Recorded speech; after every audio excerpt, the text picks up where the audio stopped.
But the defensive resources of the body are not exhausted with phagocytosis. There is still the possibility of the production of immunity. The modern explanation of how we get over an attack of an infectious disease, and hardly ever take it a second time, is based on considerations of a chemical nature. We have already learned that the greatest harm which germs do is through their poisons or toxins, which are carried all over the body by the circulating blood. The living cells of the body do not suffer this poisoning without making an attempt to neutralize it. They produce an antitoxin for the toxin that is irritating them. An antitoxin is the chemical response to a chemical insult. A person gets over his attack of an infection because his body has manufactured a chemical material, antitoxin, which renders the toxin of the infection inert, somewhat in the same way in which an alkali neutralizes an acid. If we burn ourselves with a corrosive acid, we at once apply an alkali, soda or ammonia, because the union of these is a neutral or non-irritating substance. Similarly, when we have a toxin in the blood, our body cells form an antitoxin, which, uniting with the toxin, forms a chemically inert substance, inert in the sense that the powers for harm on the part of the toxin are abolished. The chemical ruffian is handcuffed before being removed altogether. But it is common knowledge that if a person has come through an attack of an infectious disease, especially in early life, he very rarely takes that disease a second time. The usual thing is for us when children to have had such diseases as chickenpox, measles, mumps, and whooping cough, and then never to have them again. A few people do have these a second or a third time, but they are so rare that their experiences are remarked upon. The ordinary natural immunity is due to the fact that while the body is making any particular antitoxin, it always makes a great deal more of it than just the quantity needed to neutralize the toxin of the disease in question. This excess of antitoxin remains in the blood, and therefore when, on some second occasion, the infection of a disease is absorbed, it finds already made enough of the previous antitoxin to neutralize it and prevent it producing its poisonous effect. This is called natural acquired immunity. That is, immunity acquired by one's own tissues through a natural chemical process. In order then to be immune from an infectious disease, we must have in our blood the antibody of that infection. Therefore, if we give ourselves a mild attack of a disease, our tissues will produce the antitoxin of that disease, and in consequence will acquire immunity from it for the future. This is virtually what is being done when we vaccinate ourselves against smallpox, or we give ourselves smallpox modified or made very mild by its having been for a long time a disease of cattle, vaccinia. In general, then, a vaccine is a weak dose of the actual poison of a disease put into the body on purpose to compel the body to acquire its own antitoxin against that disease and therefore to acquire immunity. One of the most recent triumphs is the use of the vaccine of typhoid fever, the anti-typhoid vaccine. Owing to good sanitation, typhoid fever is rapidly disappearing from this country, but in some filthy tropical countries it is still a danger.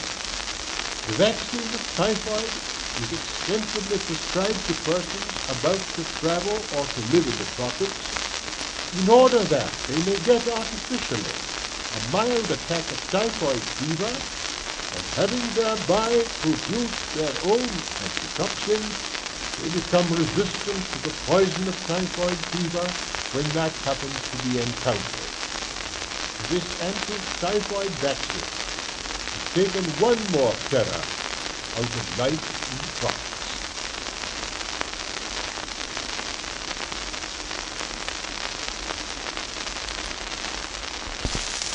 In these latter days, medical science has come to our aid in the warfare against our invisible foes, and has actually presented us with antibodies ready-made. How this can be, a definite example will show us.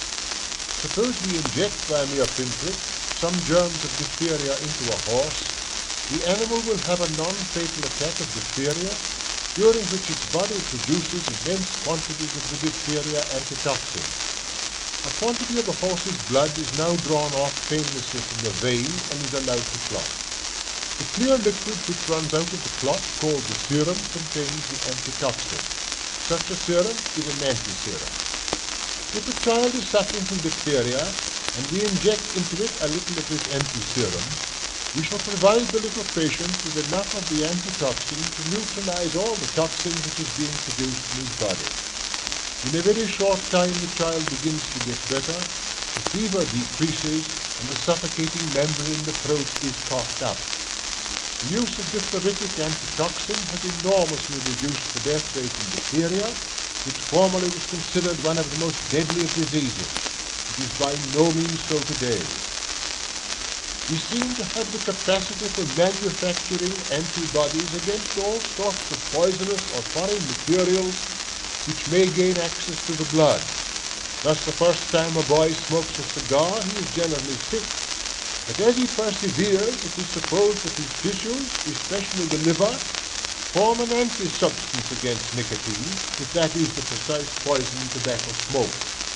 It is a matter of common knowledge that the antimicrobic defenses or resistances of the body are the more perfect according as the body generally is in a good state of health.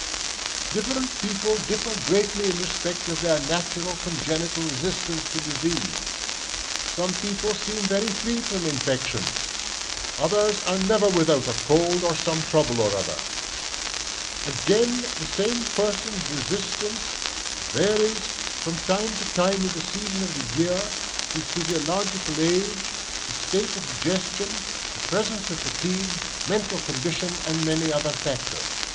The following are the chief things which affect the resisting powers of the body: suitability of the diet, the absence of poisons produced within the body itself, the absence of fatigue, the presence of sunlight, and the nature of one's mental state.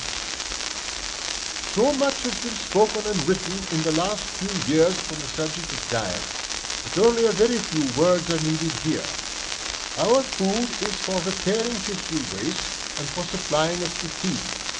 But it has been recently discovered that our diet may do both these things and yet lacks the one thing needful in the form of an elusive but real vitamin. Without the vitamins, the body tissues become decidedly more liable to disease. Rickets, for instance, having been proved to be a condition of vitamin deficiency. Indigestions of all sorts lead to poisons being circulated in the body, with the consequent lowering of resistance to disease. Exactly the same is true of fatigue, which on its chemical aspect is a bodily poisoning. Only during sleep can the poison of fatigue be adequately got rid of. We have always known that sunshine is good for us, but only quite recently why. It has been demonstrated that the vibrations beyond the visible, the ultraviolet, are powerfully antiseptic. Sunlight is nature's great antiseptic. Germs can be destroyed in drinking water by exposing it to the action of ultraviolet light alone. Sunlight is of course a general tonic.